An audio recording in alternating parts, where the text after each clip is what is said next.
Madwar 100 ħaddiemi li jaħdmu mal-Aġenzija l-Ħarsien tal-Persuni li qegħdin ifittxu se jibdew jibbenefikaw minn kundizzjonijiet aħjar fuq il-post tax-xogħol tagħhom fosthom żieda fil-paga.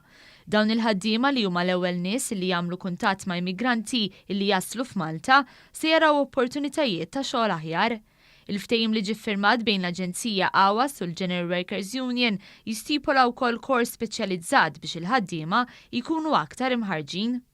Il-kap eżekuttiv tal-Awas Mawra Farrugia għalli taħriġ mifrux fuq 2.5 snin se jwassal lill-ħaddiema għal diploma ta' livell 5 akkreditat mill-Aġenzija stess, b'kollaborazzjoni ma' letturi mill-Università ta' Malta u mill-Kulleġġ tal-Arti, ix-Xjenza u t-Teknoloġija. Min-naħa tagħna qed nikkoordinaw il-kors, qed niftehmu mal-lecturers ħarġu bil-programm qed niġu qed bħalissa qegħdin fil-aħħar fażi tal-accreditation għal dal-kors u kalla jrid nibdew dal-waqt. Is-Segretarju Ġenerali tal-General Workers Union Josef Buġejja qal li l-qafas tal-ftehim mhux biss se joffri kundizzjonijiet aħjar imma se jara li tinħoloq karriera kif ukoll li ħajjar aktar persuni jaħdmu f'dan is-settur. Qed ngħidu lill-ħaddiema qed intukom l-skills, intukom l-għodda biex inti żżid il-kompetenzi tiegħek u tkompli tagħmel xogħol li huwa qalbek u li tagħmel itik karriera, itik sodisfazzjon. Preżenti għall-iffirmar tal-ftehim kien hemm il-Ministru għall-Intern Michael Farrugia illi qal li qed jittieħdu bosta inizjattivi biex tonqos il-possibilità ta' immigranti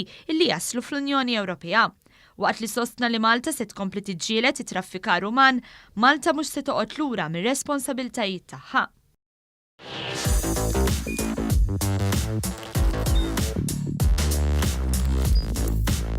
Idħol fuq one.com.mt u hemmhekk tista' tara l-programmi kollha li jxandru fuq One permezz ta' One Play.